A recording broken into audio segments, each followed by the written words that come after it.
Hi guys. இப்போ பாருங்கள், இப்போ அரைச்சாச்சுங்க. அரைச்சிட்டு இது பாருங்கள், நல்லா நைஸாக அரைச்சாச்சுங்க. அரைச்சி இப்போ தாளிக்கிறேங்க. பாருங்கள், கருவேப்பிலை போட்டாச்சு, எண்ணெய் ஊற்றியாச்சுங்க. இப்போ கடுகு போட்டு இப்போ தாளிக்க போகிறேங்க.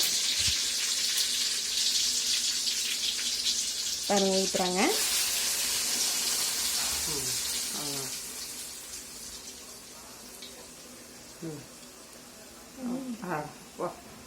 கரண்டு போயிடுச்சு.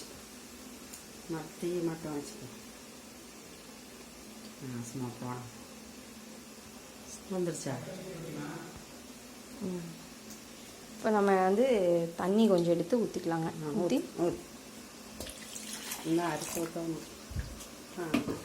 நம்ம ஊற்றி தாளிச்சிக்கலாங்க. இது கொஞ்சம் பச்சை வாசம் போகிற, லைட்டாக பச்சை வாசம் போகிற வரைக்கும் நீங்கள் தாளிக்கணுங்க.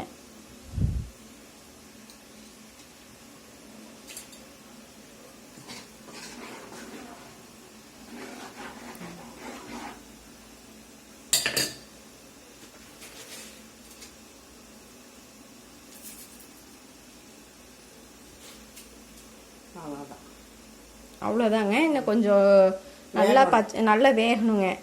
குழம்பு வெந்து மேலே நல்லா எண்ணெய் நல்லா மிதக்கணுங்க. பாருங்கள், இப்போ பச்சையாக இருக்குங்களா, அங்கே பாருங்கள். இது நல்லா தாளித்ததுக்கப்புறம் உங்களுக்கு சுவையான சூப்பரான தக்காளி குருமா ரெடிங்க.